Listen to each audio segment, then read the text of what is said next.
Due to the graphic nature of this urban legend, listener discretion is advised. This episode includes depictions of traffic collisions, isolation, stalking, violence, and misogyny. We advise extreme caution for children under 13. The letter surprises you. You never get snail mail anymore. Sure, maybe a few bills you meant to switch to paperless, and a grocery flyer or two, but no real hand-addressed snail mail. Why, it's positively prehistoric. This isn't a joke, the letter begins. Don't break the chain. You roll your eyes, scanning the rest of it. A promise of luck and a threat of misfortune, all in one. Send this to 10 people and add your name at the bottom. Enclose $1, yada, yada, yada. You do the math in your head, recognizing it's a Ponzi scheme. There's no way any money comes back to you. You note the list of names at the bottom, recognizing your great aunt among them. You make a mental note to call her. She must be lonely. Then you toss the letter in the trash. The next morning, you take your shower, brush your teeth, get dressed, and then take your usual walk across the street to get your morning bagel and coffee on the way to work. But halfway through the crosswalk, you hear a screech, a cry, and the cacophony of broken glass. The 810 busted downtown bears down on you. It wasn't a joke, and you broke the chain.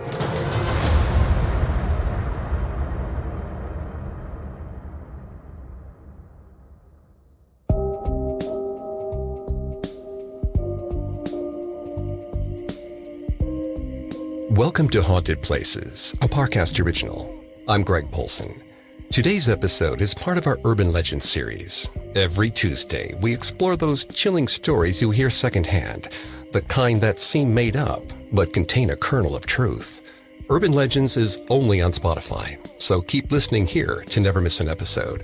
But don't forget to come back each Thursday for a classic episode of Haunted Places, covering yet another ghost-filled locale. You can find episodes of Haunted Places and all other Parcast originals for free on Spotify. To stream Haunted Places for free on Spotify, just open the app and type Haunted Places in the search bar. Today we're exploring a legend that dates back to the ancient world. From religious invocations to chain letters to viral emails and Tumblr posts, these threats to pass it on or else have been with humanity for centuries. But some of these warnings are based on more than superstition.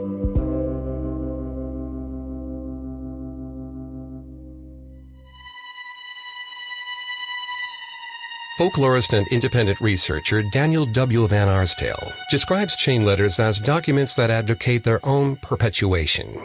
Some offer luck, protection, or threats of doom and death.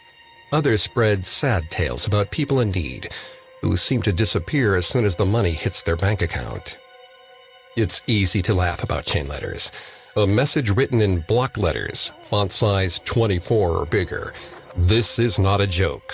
Pass this on to 10 people in order to save yourself or somebody else from unspeakable horror.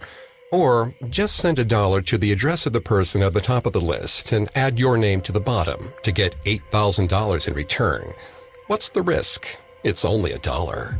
The tamer letters are just pyramid schemes, albeit patently illegal ones since they are technically gambling through the mail. But it's the warnings and promises of ill luck that are more sinister. You might recall the Slave Master urban legend we covered last October, a chain email that was inspired by an actual serial killer who was using his role in the BDSM community to lure and then murder his partners. But the Slave Master is just the tip of the iceberg. Sure, the over-the-top language is laughable, but you never know what's real and what isn't. So it's important to know exactly what kind of note you're throwing in the trash. After several years of planning, Kaza had finally done it. She'd made the move from the sandy beaches of Sydney, Australia, to the blustery winters of Minneapolis.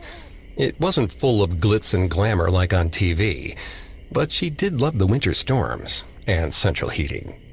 She loved everyone she came across in this vibrant city, even if she hadn't really met anyone outside her coworkers yet. Kaza was still getting used to the piles of mail that filled the small metal square built into the lobby of her apartment building.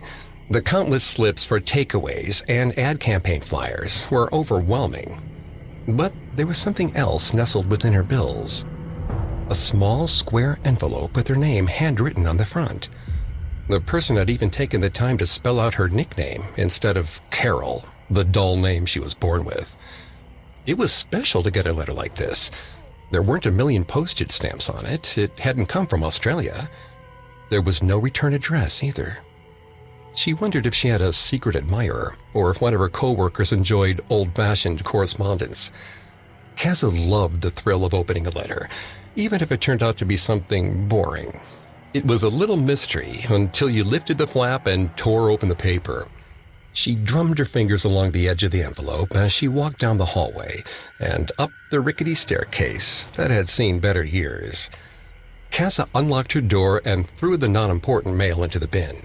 She examined the bills impatiently, writing dates onto her calendar so she wouldn't forget to pay anything. The mysterious letter sat on her Formica countertop, waiting patiently for her. She wanted to prolong the experience, relish her first piece of handwritten mail in America. But her hands had other plans. In an instant, she was ripping open the brown paper as quickly as she could, mangled envelope fluttering to the ground mere moments after she had begun. Kaza was grateful that she lived alone. It may have been quiet, but at least no one could catch her in the act of being this ridiculous. She bent down and retrieved the paper. Small red dots were scattered over the back of the page. Perhaps someone had sent her a small game to play, one of those murder mystery box services you could send through the mail. The letter had been folded and refolded 1,000 times, deep lines running through the words like wrinkles on a wizened face. Ink blots bled onto the page from someone pressing down too hard. The words themselves were squished together, an erratic and nearly impenetrable maze of text. Kaza walked over to her small charity shop sofa and sat down. She had to squint to even attempt to read it. Whoever had written this had tried to shove as much information on the page as they possibly could. There was no signature at the bottom. She would simply have to guess who had sent it to her. Maybe the dots in the back would be some sort of clue. Eyes properly adjusted, Kaza began to read. This is not a joke. Heed my words. Do exactly as I say, and you might be safe. He is watching you already. He has been for weeks. My best friend Alicia didn't trust the warning that was given to her. I'm telling her story so that you can know what to do. Listen to me. Follow the advice.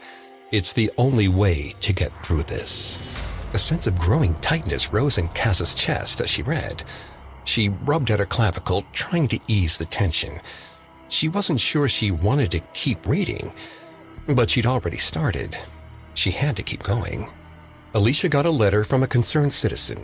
It told her that she needed to spread their story to keep other people safe.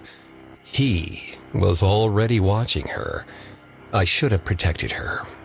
Once you've heard what happened to Alicia, you need to send this letter to 10 people within 48 hours. He'll know if you don't.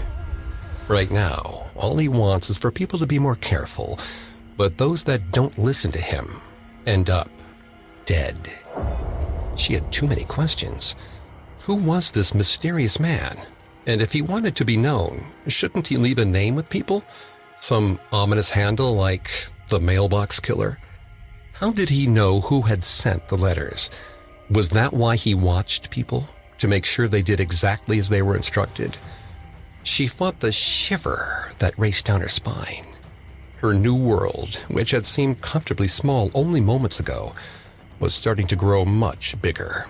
She felt exposed, even though she was alone in the apartment. Her hands shaking, Kaza picked up the letter. She resolved to read it through. She needed to protect herself. There was no friend here to write a letter for her if she died. Her life was a world away, and suddenly she felt very stupid for leaving it. With a lead weight in her gut, she went back to the tightly packed words. Alicia was bright and funny. She moved to Topeka, and that's where he came into her life. She didn't know it, but he was watching her. She was careless. She gave her phone number away to countless guys. Sometimes she invited people into her small apartment for dinner and movies, trusting them when she shouldn't. He didn't think she was safe. Bad things happen to women that live alone. She got a warning about another woman just like her. This woman went on a date in the city. The man was charming and polite, and she invited him into her apartment. They shared a drink together, and then he went back home. But in the middle of the night, the man came back. He stabbed her through the stomach 17 times. The police searched for him, but he was already gone. Alicia was told that the only way to avoid this was to send a letter to 10 of her closest friends in 2 days. They needed to know the dangers they were all facing. She laughed it off, throwing the warning in the trash.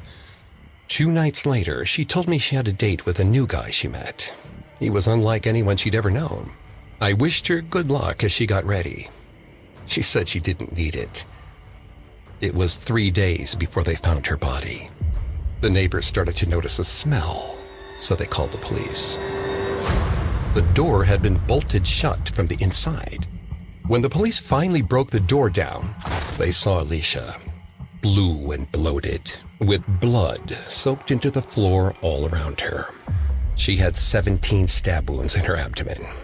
He'd left her almost alive. There was evidence of her trying to move off the bed, but the damage had been done. She died alone, waiting for someone to find her. Don't let your story end like Alicia's. Send the letter to 10 people you know within 2 days. When he sees that you're serious about keeping people safe, he'll cross you off his list. You get to live. But only if you do exactly as he says. Jeannie Williams of Boise, Idaho ignored this message.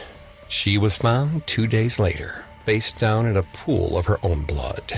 Liz Michaels threw the letter in the trash. The police found her hung from her ceiling fan, disemboweled. This is not a joke. Coming up, Kaza scrambles to meet the letter's terminal deadline. Now, back to the story. Kaza shifted on her small couch. She couldn't tear her eyes away from the letter. Its story of Alicia, a young woman living alone, felt eerily familiar to her own situation, even though she wasn't the type to bring men back to her place. If she wanted to avoid the girl's fate, she needed to send out 10 copies of the letter within 48 hours. But 48 hours was such a small window of time. She had 3 projects due in the next 2 days, and she cherished her small lunch breaks. The letter's story was so detailed that she found it difficult to believe that it was made up. Besides, it had been sent by someone who knew her personally. That counted for something. They just wanted to keep her safe. Kaza placed the letter carefully on her kitchen table. She got ready for bed, but struggled to fall asleep. The mysterious man loomed large in the back of her mind. His eyes peered out at her from the darkness. 2 small dots of white in the shadows of her apartment. She got up to check, but she found nothing but air. There was no one else here, just the pale white of the letter on the table. Kaza tossed and turned throughout the night. Though the hours rolled on, it felt like the morning only moved further away. At one point, she awakened, chest heaving with anxiety, her eyes slowly searching the room around her. There was a man sitting on the edge of her bed.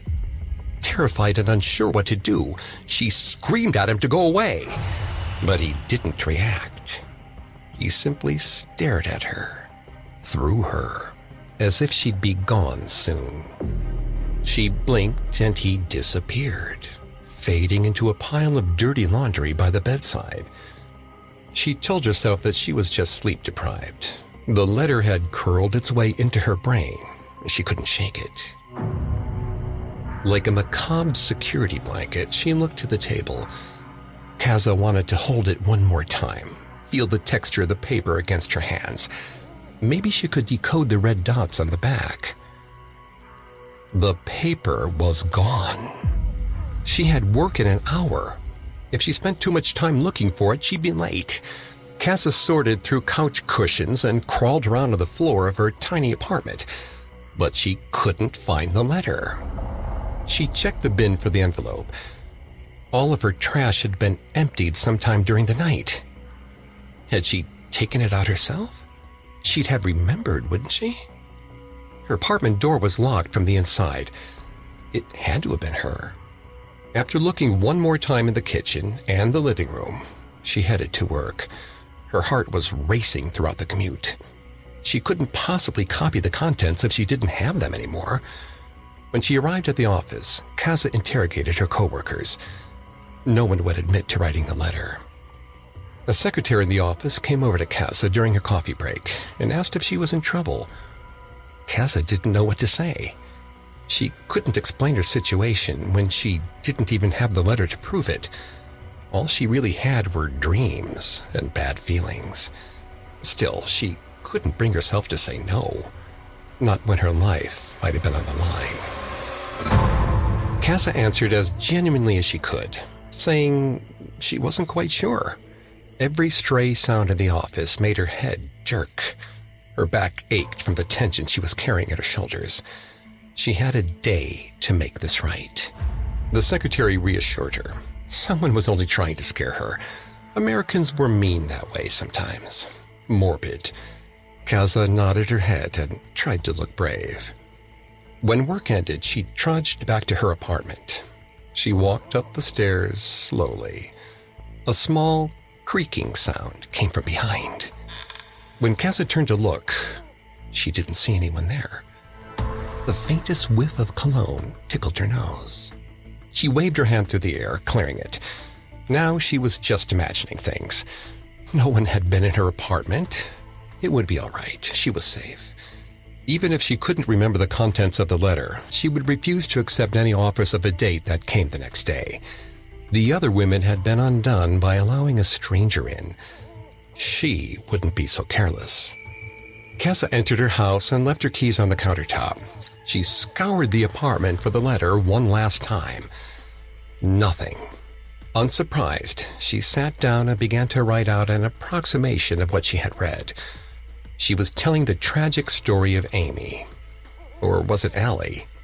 Something with an A. Amy would have to do. She continued writing, mentioning the dates and how important it was to be safe. She described the man cutting the woman's throat. Or did he just stab her? She couldn't remember. When she finished, she read it through. The words weren't the same, but the content was close enough. She wrote 4 more copies of the letter, but she faltered when it came to addressing them. Casa hadn't been in America long enough to make many friends. Her co-workers had never given her their addresses. She needed to get the letters to them one way or the other. Resolved to see this through, she stashed them in her purse and spent the rest of the night trying not to think about it. Still, whenever she closed her eyes, she saw the man with the hollow face walking toward her. Her sleep was restless again. No matter how she situated herself on the mattress, she could feel someone watching, waiting in the darkness for her to close her eyes. She told herself that she still had one more day. It wasn't too late. In the morning, she checked her purse. Her letters were still there. She clutched her bag tightly to her chest on the bus. In between doing her work, she checked to ensure the letters were still there. They were her only lifeline. During her lunch break, she left them in the kitchen for people to read. Like the person before her, she left the letters unsigned. She feared that she could lose her job for spreading the news around, but she prayed the secretary wouldn't tell. But no one acknowledged the letters.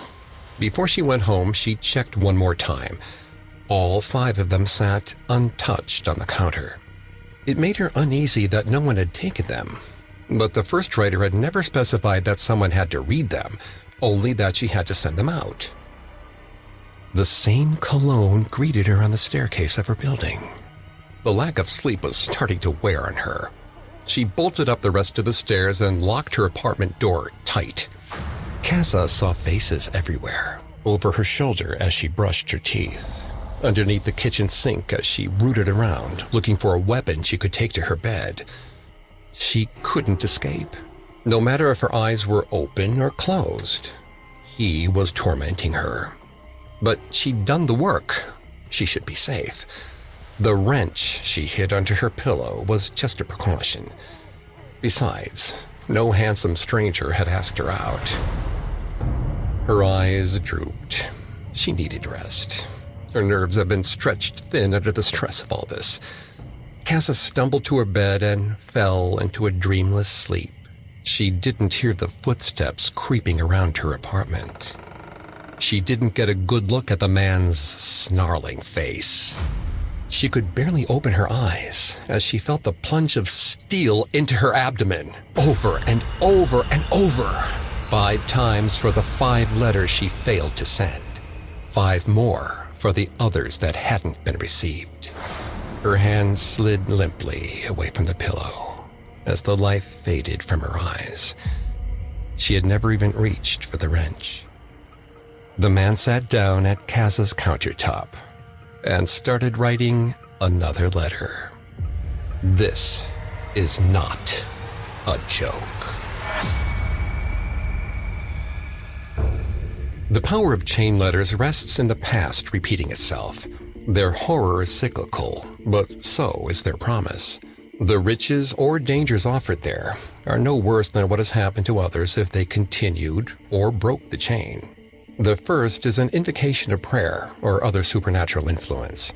The second is an acknowledgement of origins, usually a concrete location and individual who began the chain.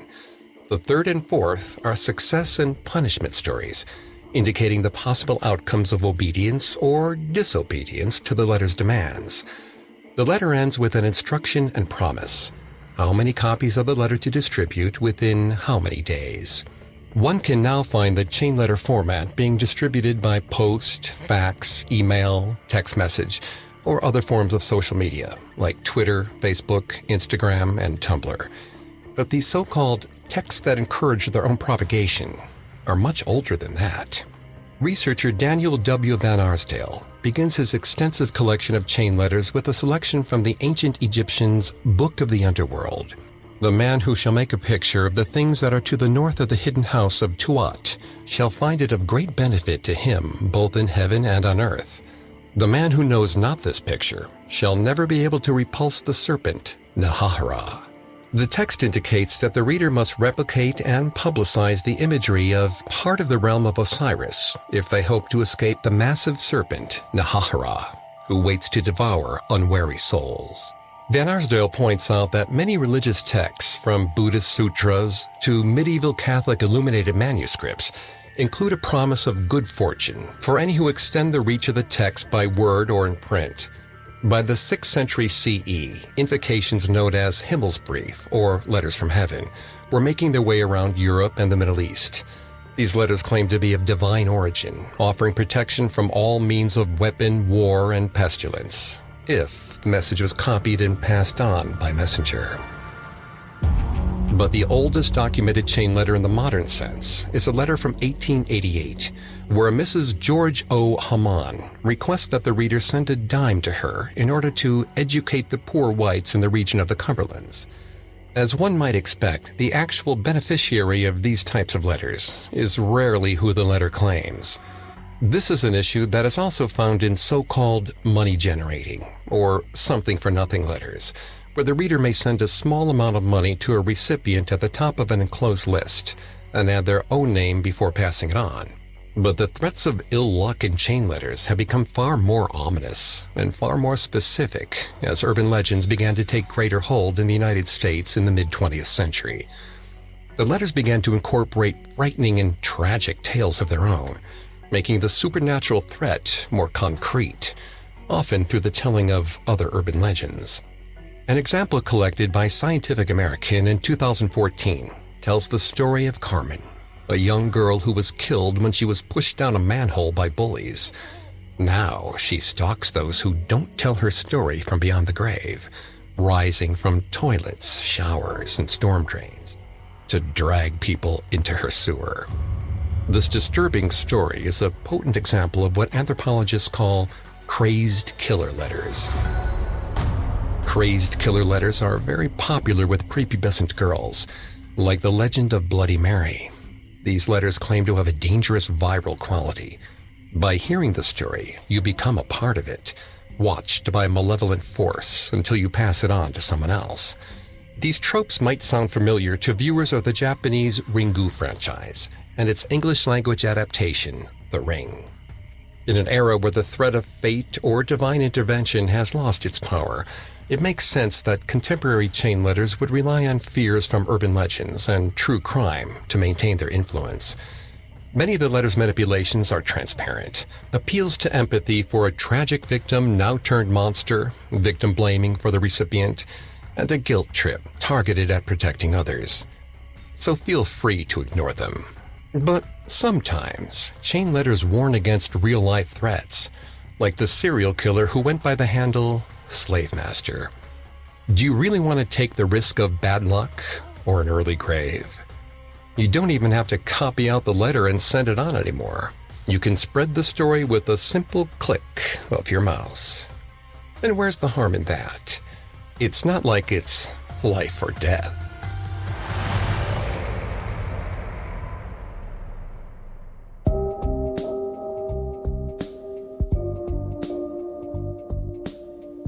Thanks again for tuning into Haunted Places. We'll be back on Thursday with a new episode. And don't forget to come back on Tuesday for our Urban Legends series, available only on Spotify. You can find more episodes of Haunted Places and all other Parcast originals for free on Spotify. Not only does Spotify already have all your favorite music, but now Spotify is making it easy for you to enjoy all of your favorite Parcast originals, like Haunted Places, for free from your phone, desktop, or smart speaker. To stream Haunted Places on Spotify, just open the app and type Haunted Places in the search bar. And don't forget to follow us on Facebook and Instagram at Parcast, and Twitter at Parcast Network. Until next time, don't believe some of the things you hear. Believe all of them. Haunted Places was created by Max Cutler and is a Parcast Studios original. Executive producers include Max and Ron Cutler. Sound design by Russell Nash, with production assistance by Ron Shapiro, Carly Madden, and Aaron Larson. This episode of Haunted Places was written by Lil D. Ritter and Jennifer Richey, with writing assistance by Greg Castro. I'm Greg Polson.